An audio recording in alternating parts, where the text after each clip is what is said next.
Es una travesía. Hoy comenzamos esa travesía, pero es una travesía de 3 capítulos. Capítulo 4, 5 y 6, que nos van a ayudar a ser transformados más a la imagen de Jesucristo.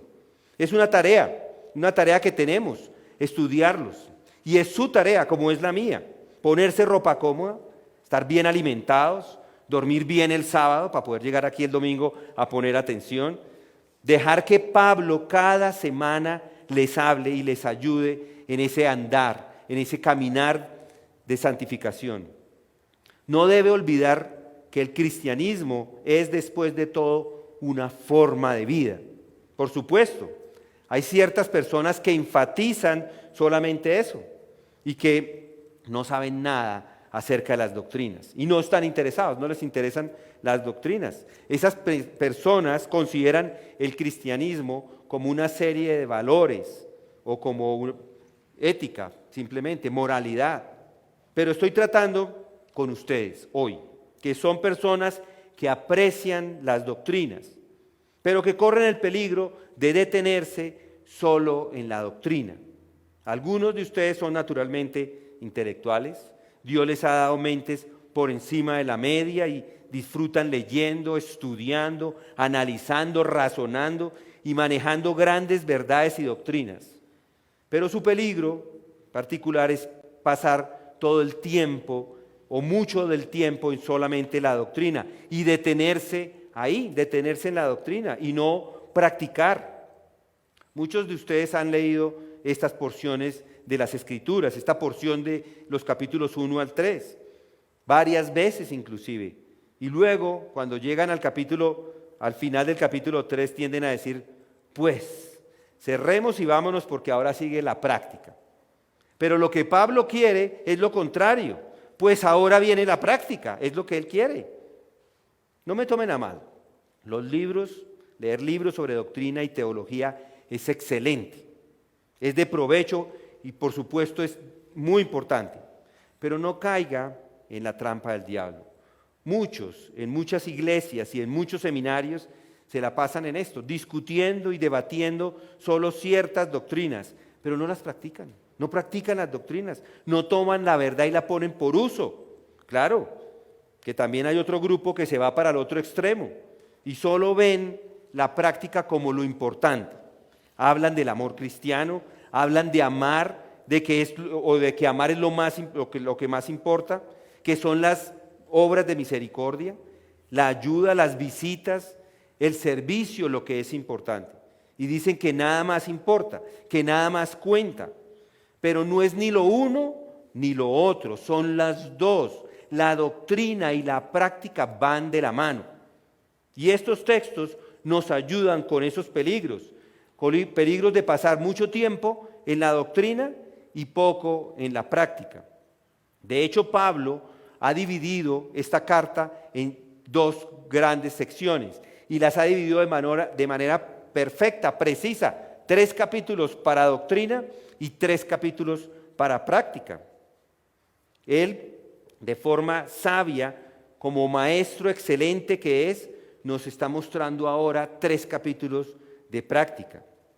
Ese es el mismo principio que debemos llevar en nuestras vidas. ¿En qué sentido? En que debemos conocer las doctrinas, pero debemos también practicar las doctrinas. Es mitad y mitad. Tanto lo ve así Pablo, que lo escribe mitad y mitad, 3 y 3, igual espacio para la doctrina que para la práctica. Y como ya hemos visto, 3 capítulos de doctrina, pues a la práctica. Entramos a la práctica, pues a vivir lo que hemos estudiado los últimos meses. Ahora pues a vivir la experiencia cristiana. Entonces, en este momento la pregunta que hacemos es, bueno, ¿y qué es lo que quiere el apóstol que practiquemos? ¿Qué es lo que quiere que hagamos? El apóstol en la carta a los Efesios nos da una descripción de qué es lo que quiere que hagamos.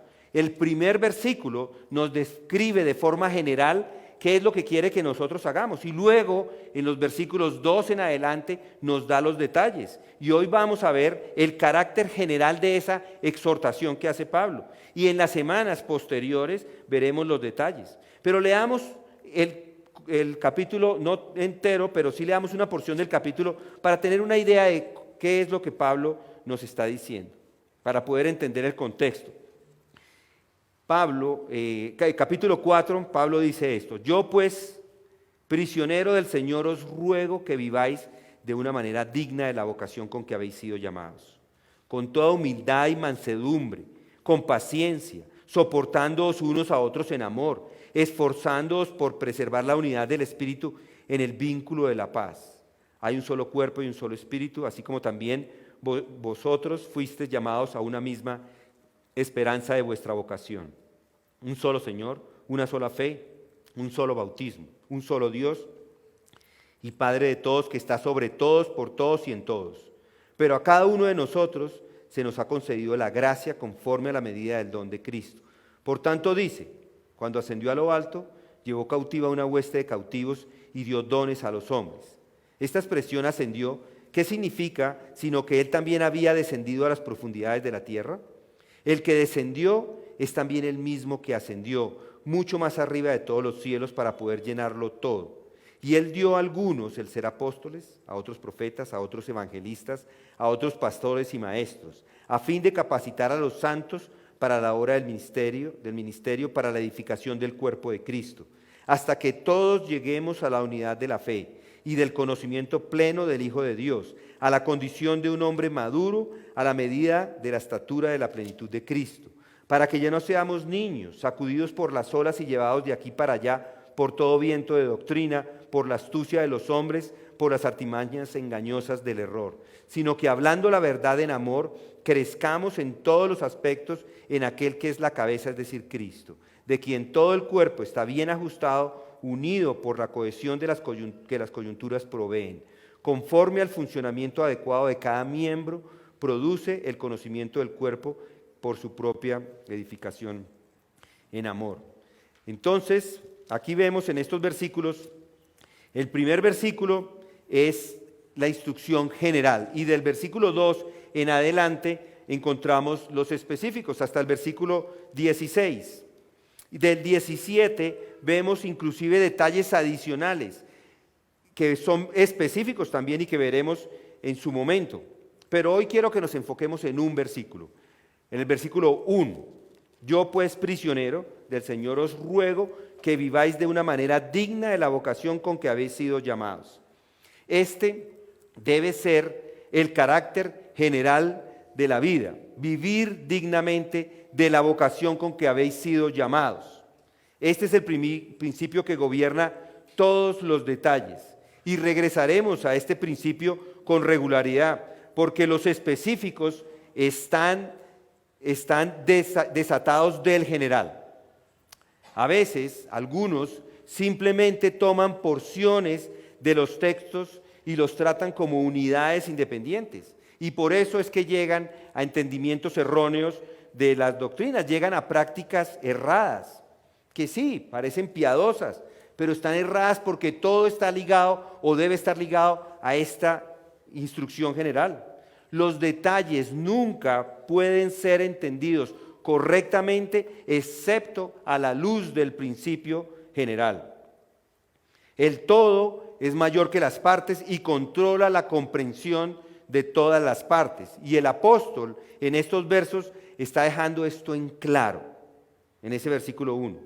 Entonces, ¿cuál es ese principio general?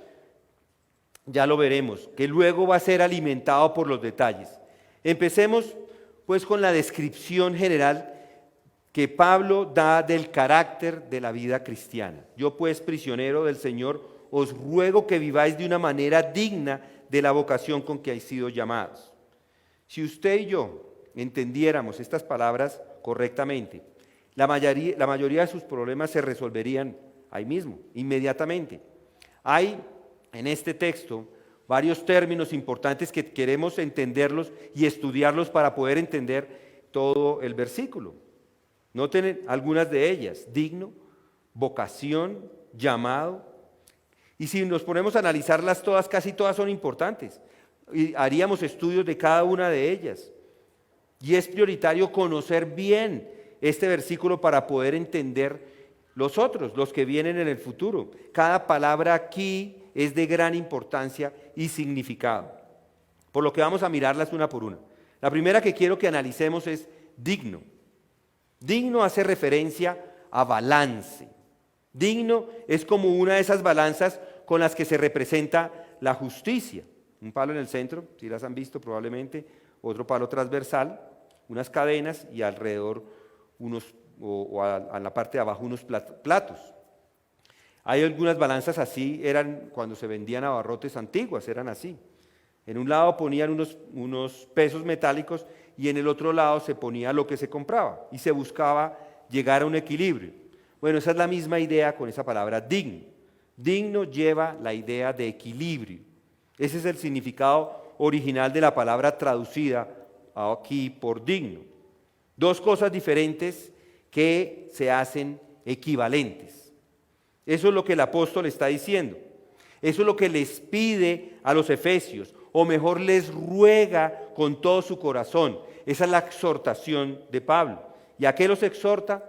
A que anden dando siempre el mismo peso en sus vidas. Andéis, noten ahí, es decir, caminen de forma digna. Andéis dando el mismo peso a la doctrina y a la práctica. No deben poner todo del lado de la doctrina y ninguno del lado de la práctica, ni todo del lado de la práctica y solo un poco del lado de la doctrina. Hacerlo produce desequilibrio y los efesios debían esforzarse para que su entendimiento racional y la experiencia práctica se equilibrara. Y es lo que está haciendo Pablo, quiere que su entendimiento doctrinal, esos primeros 3 capítulos, les quede claro y ahora quiere que esa práctica también quede clara. Hay muchas personas que llenan su conocimiento con teología, con doctrina, pero fallan en la práctica. Piensen en lo que pasó esta semana o hace ya unos días con este hombre Rabbi Zacarías. Algunos de ustedes han escuchado ese nombre. Un hombre que predicó las doctrinas bíblicas, predicó conocimiento y muchas personas le siguieron. Pero como ya muchos sabemos, falló en la práctica. Y ahora que ha fallecido, ha salido a la luz una serie de malprácticas que tenía en su vida personal. ¿Cómo se puede dar eso? ¿Por qué pasa eso? La respuesta a eso es exactamente cuando se le da peso solamente a un área de esto, solamente a un lado de la balanza, solamente a la doctrina. Si hace esto, es como subir en avión a lo más alto de este mundo, sube hasta allá, puede verlo todo, pero se le acaba la gasolina. ¿Qué pasa? Al piso. Se va derecho para el piso, cae en caída libre. Y es lo mismo con usted y conmigo. Si usted falla en su vida práctica ahora, son caídas que le van llevando en una espiral de para abajo, más y más. Y cuando se da cuenta, estás en el piso, estrellado contra el piso, herido y moribundo. Si hace así, si esto hace, no es una persona que ayude al Evangelio. De hecho, es un obstáculo para la difusión del reino. Lo que este hombre hizo hoy día, lo que están haciendo es que blasfeman el nombre de Jesucristo por lo que este hombre hizo. Un herido y moribundo no tiene la capacidad de presentar el Evangelio, de difundir el reino. Sus acciones solo van a traer descrédito a Dios, a su plan, y llevarán a que blasfemen el nombre de Cristo. Y es igual si se va para el otro extremo. Si vive una vida moral impecable y piensa que la doctrina no tiene importancia, de nuevo es un obstáculo para el plan de Dios. Yo recuerdo unos hermanos muy especiales, muy amorosos en la congregación donde estábamos. Hermanos que llegaban allí porque querían aprender teología, doctrinas, amorosos con sus familias, pero no conocían las doctrinas. No las enseñaban a aquellos que ellos mismos decían que amaban.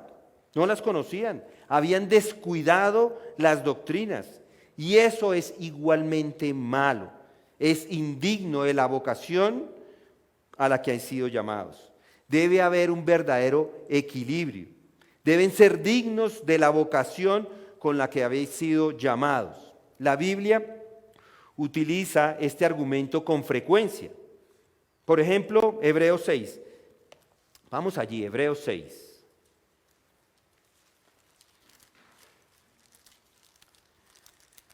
En Hebreos 6,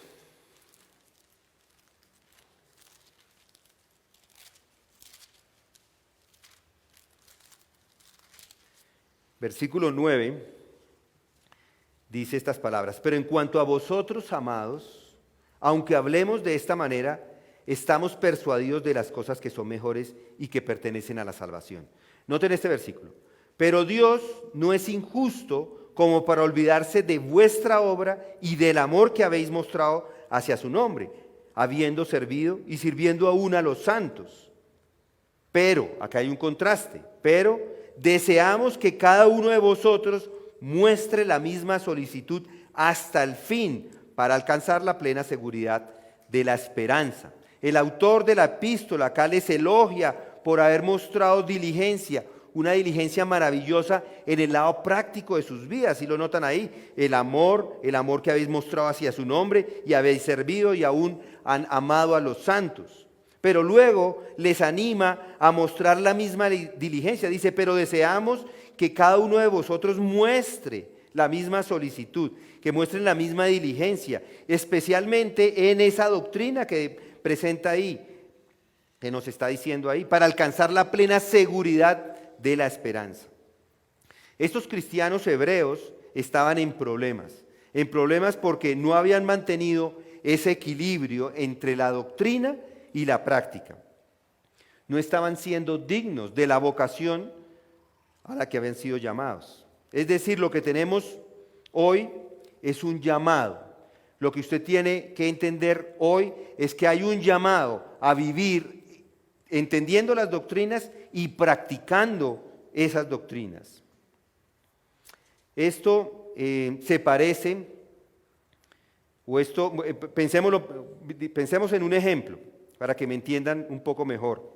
Piensen en aquellas personas que de tanto en tanto nos encontramos en la calle, que decimos, te parece como vestido por los enemigos.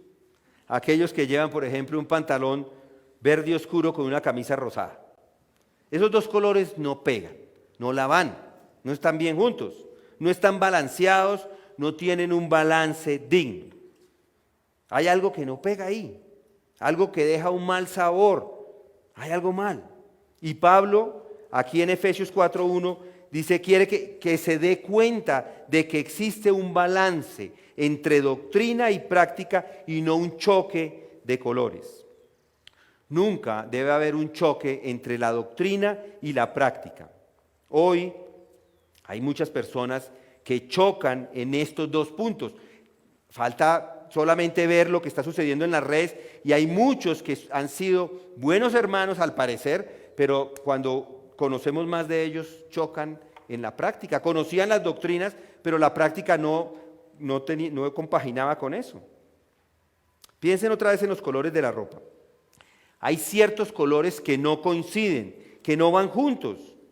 Y cuando una persona usa esos colores tan chocantes, le falta gusto, podríamos pensarlo así. Y sucede lo mismo con alguien que tiene edad mayor y quiere vestirse como un joven, o una mujer que es de edad mayor y se quiere vestir como una jovencita. No pega. Y se ve hasta ridículo.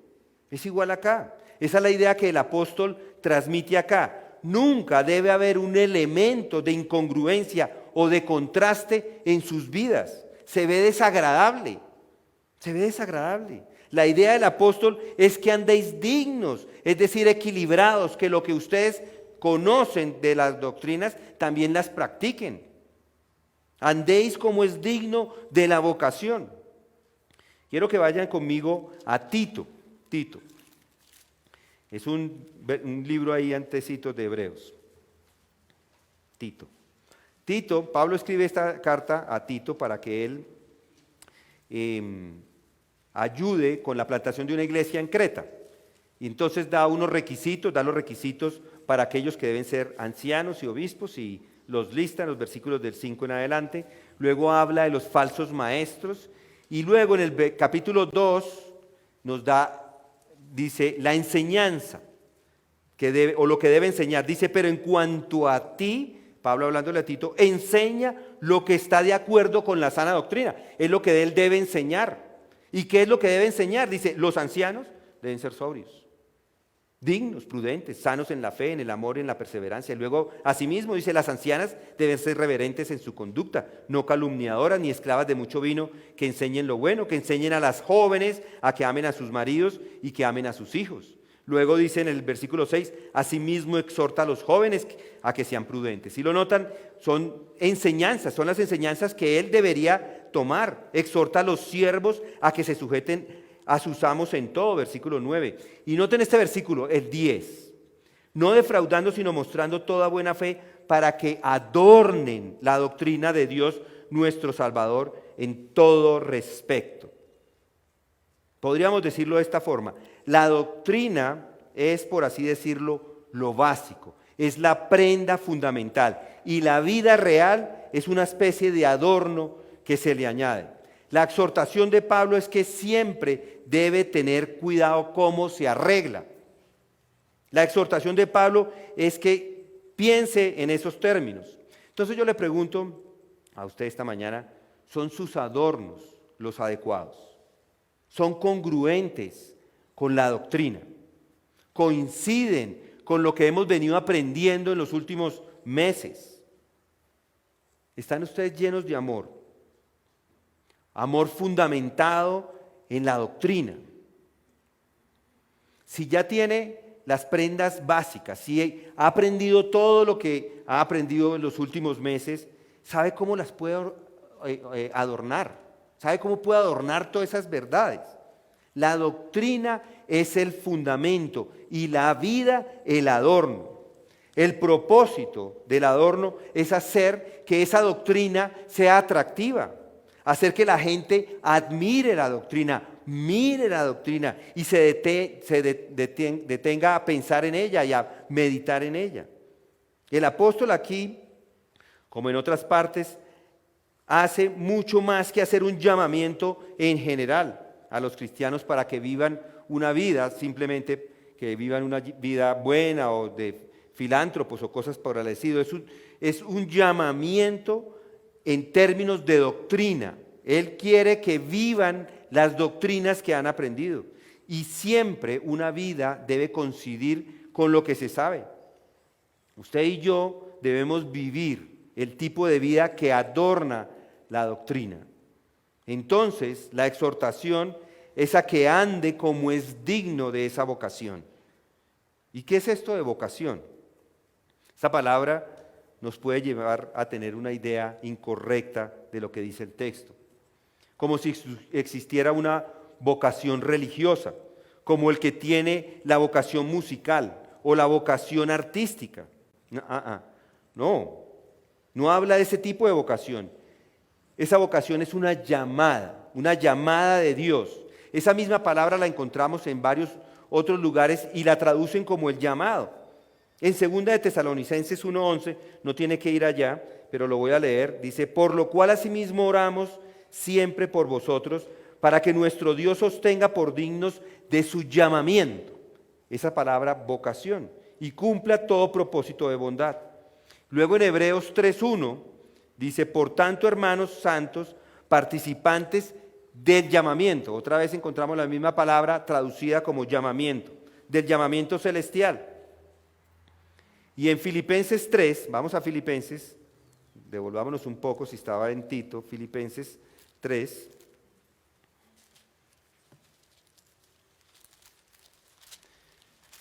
En Filipenses 3 tenemos la misma idea. Y vamos a leer desde el 10 para tener un poco el contexto. Dice, y conocerle a Él el poder de su resurrección y la participación en sus padecimientos, llegando a ser como Él en su muerte, a fin de llegar a la resurrección de entre los muertos, no que ya haya alcanzado o que ya haya llegado a ser perfecto, sino que sigo adelante a fin de poder alcanzar aquello por lo cual también fui alcanzado por Cristo Jesús. Hermanos, yo mismo no considero haberlo ya alcanzado, pero una cosa hago, olvidando lo que queda atrás y extendiéndome a lo que está adelante. Prosigo hacia la meta para obtener el premio del supremo llamamiento, otra vez, de la suprema vocación de Dios en Cristo Jesús, de ese llamamiento. La vocación es un llamado, es un llamado. La idea que transmite es que deben vivir ese tipo de vidas al que han sido llamados. Este es un término llamado, es un término característico para los cristianos en el Nuevo Testamento. Describe a los cristianos. El pueblo cristiano son los llamados por Jesucristo. La iglesia no es más que la congregación de los llamados. Los que estamos acá somos todos los llamados. Pedro lo dice de esta forma: mas vosotros sois linaje escogido, leal sacerdocio, nación santa, pueblo adquirido por Dios, para que anunciéis las virtudes de aquel que os llamó de las tinieblas a la luz admirable. Somos los llamados, somos los escogidos. Linaje escogido, real sacerdocio, somos parte de esos llamados. El cristiano nunca debe considerarse como alguien que ha decidido tomar un cierto tipo de vida. No es que yo decidí caminar la vida cristiana. La vida cristiana nunca debe ser pensada en términos de algo que ha decidido hacer. Es exactamente lo contrario. Es algo a lo que han sido llamados a hacer. Por eso es triste encontrar esa palabra vocación, porque hablamos de la vocación que tienen las personas, pero uno no toma una vocación, o uno no toma un llamado, mejor. Uno no toma un llamado, uno toma una vocación, uno decide hacer cosas en su vida. Pero un llamado no es una decisión. Nadie toma la decisión de ser llamados. Por eso la traducción, o como yo cambiaría la traducción de esta porción, yo lo pondría así: yo pues, preso en el Señor, os ruego que andéis como es digno del llamado con el que fuisteis llamados. Así, de esta forma, la enseñanza del apóstol es que recuerden la forma en que deben vivir la vida cristiana, porque han sido llamados a ella, llamados de las tinieblas a la luz, llamados a la luz. El apóstol está haciendo hincapié en esta idea desde el comienzo de la epístola.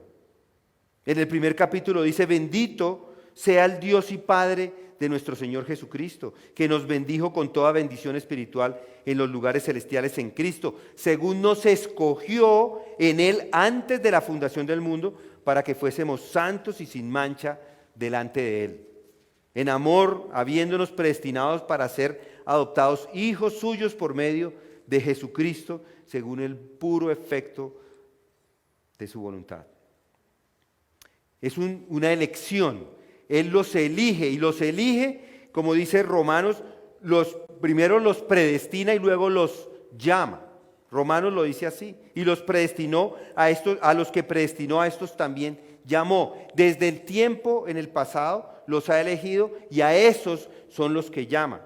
Este llamado es un llamado a vivir una vida santa, a vivir en santidad. Han sido llamados de su mortandad espiritual, como lo menciona el mismo Pablo en Efesios 2.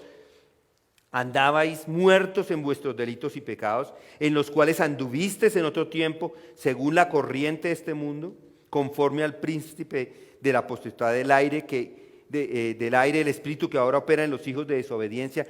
Fueron llamados de eso, de la muerte a la vida. Mis hermanos, la razón principal por la que deben vivir vidas santas y santificadas es que han sido llamados para esto. Y si es correcto decir: ok, yo no quiero, alguna persona podría decir: es que yo no quiero pecar, soy cansado del pecado, soy cansado de vivir esta vida pecaminosa y me aburre, llevo tantos años en la fornicación o el alcoholismo, en las drogas, estoy cansado de eso, no quiero vivir más en eso. Y hay una persona que puede decidir hacerlo así, decide que no quiere vivir una vida de pecado más. Pero esa no es la idea al que está haciendo referencia Pablo. Él quiere que usted viva vidas santas porque ha sido llamado a eso, ha sido llamado a vivir vidas santas. Y hay un llamamiento general, es cierto, hay un llamamiento general para todos a vivir vidas santas. Pero Dios, dice Juan, Hechos 17:30, Dios, habiendo pasado por alto los tiempos de la ignorancia, ahora manda a todos los hombres en todo lugar a que se arrepientan. Es un llamado general, es el llamado al arrepentimiento. Arrepiéntanse porque el reino de los cielos ha llegado. Es un llamado para todos. Ese mensaje está dirigido para todo el mundo, para toda la faz de la tierra. Pero ese no es el único significado de esa palabra llamados, porque también se utiliza de otra manera que es mucho más particular, porque además de esa llamada general hay una llamada efectiva. Es una llamada para todos, pero es efectiva solamente en un grupo, y ese es el grupo que atiende a esa llamada. Los que escuchan son los llamados, aquellos que aceptan el llamado son los llamados. Para los otros, esa llamada general se convierte en una llamada que en realidad no sirve en sus vidas, simplemente la escucharon. Pero para los creyentes se convierte en una llamada efectiva. Entonces hay dos grupos en este mundo. Uno que escucha el llamado y responde al llamado, y otro que escucha el llamado y no responde. El que responde y el que no responde. Y esto define exactamente los que son creyentes y los que no. Por un lado, algunos de los llamados continúan siendo incrédulos. Y por otro lado, los llamados son aquellos en los cuales la llamada ha sido efectiva. Y estos son los verdaderos cristianos. 1 Corintios 1:18 nos lo pone de esta forma. Porque la palabra de la cruz es locura para los que se pierden, pero a los que se salvan, esto es a nosotros, es poder de Dios. Unos son llamados, pero se pierden, y otros son llamados, pero se salvan. Pablo lo dice más adelante en el 22 al 24 del mismo capítulo, 1 Corintios. Porque los judíos piden señales y los griegos buscan sabiduría, pero nosotros predicamos a Cristo crucificado. Para los judíos ciertamente tropezadero y para los gentiles locura, mas para los llamados, así judíos como griegos, Cristo poder de Dios y sabiduría de Dios. Hay un grupo de llamados efectivos, y hay un contraste entre los muertos y los salvos. Aquellos a quienes la cruz es un obstáculo y una insensatez, y aquellos a quienes el poder o entienden el poder y la sabiduría de Dios. Los cristianos son los llamados. Los creyentes siempre son descritos como los llamados, es decir, aquellos que han sido separados de todos los demás y han sido trasladados a esta nueva posición. Eso significa que la salvación es el resultado de la poderosa acción del Espíritu Santo en la vida de una persona. Poderosa acción mediante la cual introduce un nuevo principio de vida y de acción que nos permite creer. A esto estamos llamados a creer. Ninguno puede venir a mí si el Padre que me envió no le trajera y le resucitare en el día postrero, nos dice Juan en 6:44. Es la llamada la que lo trae. Hay poder en esa llamada. No puede venir a Dios sin ella, sin el poder de la llamada. Dios puede abrir su corazón y debe abrir su corazón. Es la única forma de poder entender ese llamado. De otra forma no tiene efecto. A ustedes seguramente les ha pasado que han predicado el Evangelio, han hablado de las cosas de Dios y las personas no les cae el 20, no lo entienden. No entienden. ¿Por qué no lo entienden? Porque no se les ha abierto el corazón para poder escuchar ese llamado. Pero ¿recuerdan cómo éramos nosotros? ¿Recuerdan lo que dice el mismo Pablo en Efesios 2:5? Aún cuando nosotros, o cuando estábamos muertos en nuestros delitos y pecados, nos dio vida. Un muerto no tiene vida, no puede recuperar la vida. Estábamos muertos y nos dio la vida. Con Cristo y por gracia sois salvos. Una persona muerta no puede hacer nada. Solo Dios puede hacer que esa llamada sea efectiva. ¿Recuerdan a Lázaro? Lázaro estaba muerto. había muerto y estaba muerto hacía 4 días. La tumba apestaba a muerto. Pero el Señor llega ya a la escena y manda que a estos dolientes, los que están allí llorando, que quiten la piedra. Entonces Él dice estas palabras: Lázaro, sal. Y salió de la tumba. Atendió al llamado. El poder está en la llamada. El poder estaba en la palabra que Jesucristo estaba hablando. Es lo mismo que Pablo quiere decir aquí por el llamamiento con el que llama. La palabra había llegado con efecto, con poder a los cristianos en Efesios o en Éfeso. El Espíritu Santo estaba con ellos. La predicación había sido una demostración del Espíritu y de poder. Y cuando la palabra viene en el poder del Espíritu Santo, llama a las almas de la muerte espiritual y de la tumba a la vida, a la novedad de vida. Se vuelve segura y debe suceder y sucede. Los que somos cristianos somos llamados de la muerte y la tumba a la vida. Cuando aún estábamos muertos en ofensas, en delitos y pecados, la poderosa llamada, la poderosa palabra vino y nos permitió escuchar. El apóstol dice, Pedro dice lo mismo en su primera epístola cuando describe acerca de esas personas que son nacidas de nuevo, siendo renacidos, no de simiente corruptible, sino de incorruptible. ¿Y cómo son nacidos? Por la palabra de Dios que vive y permanece para siempre. La palabra del Evangelio tiene vida en sí misma. Y cuando viene con el poder del Espíritu y se implanta esa semilla, se hace realidad de ese llamado. Mas vosotros sois linaje escogido, real sacerdocio, nación santa, pueblo adquirido por Dios, para que anunciéis las virtudes de aquel que os llamó de las tinieblas a su luz admirable. Eso es precisamente lo que el apóstol tiene en mente. Eso es precisamente lo que el apóstol está argumentando acá.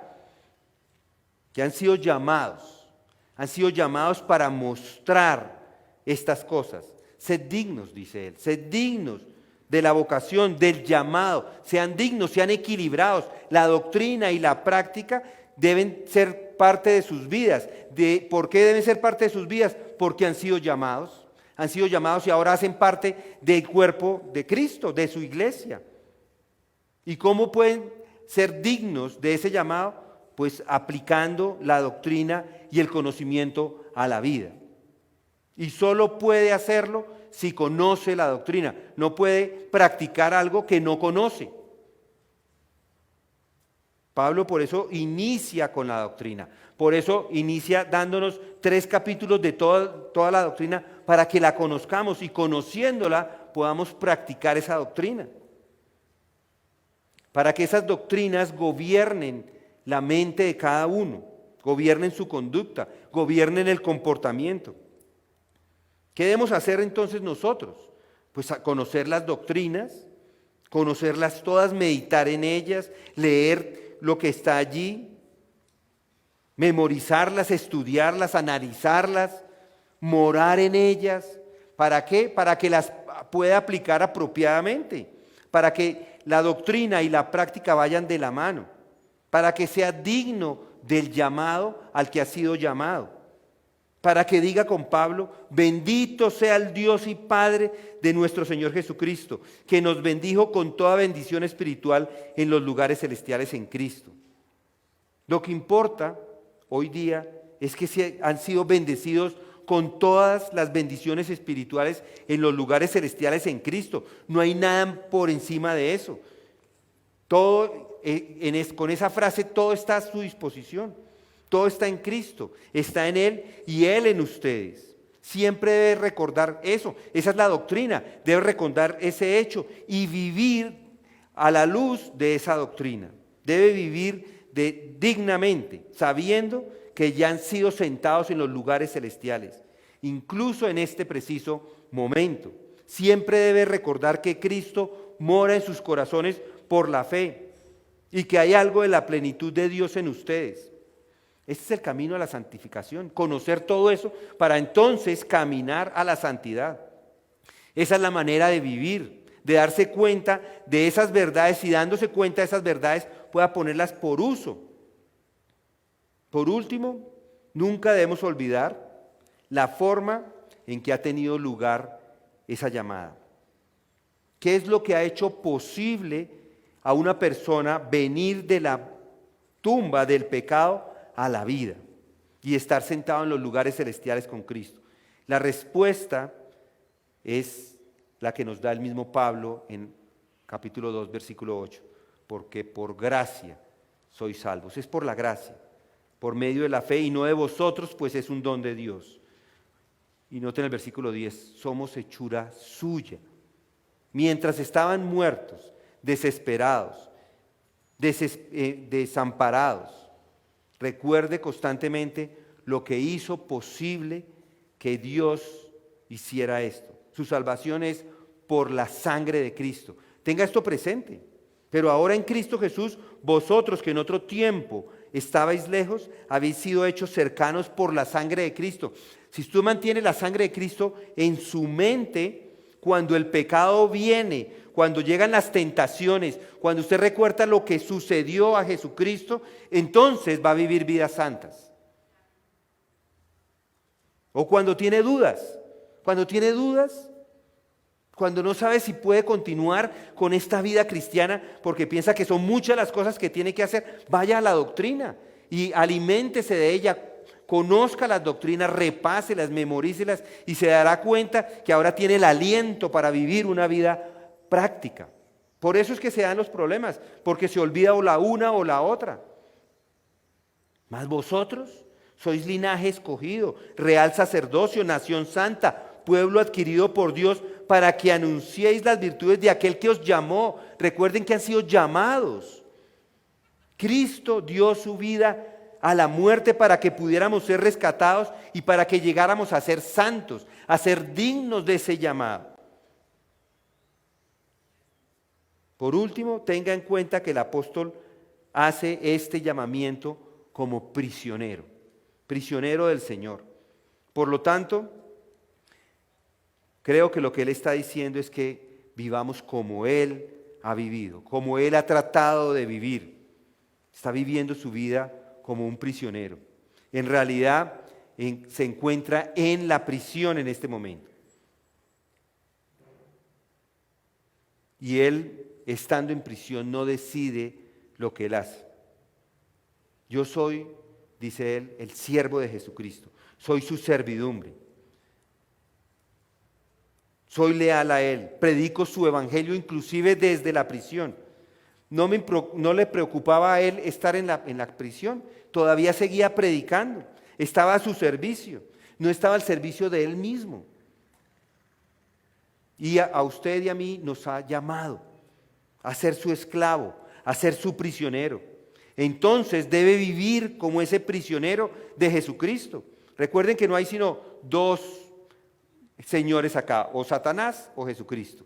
Si estamos del lado de Jesucristo, entonces somos de Él. Debemos obedecer lo que Él es lo que Él espera de nosotros, que seamos obedientes.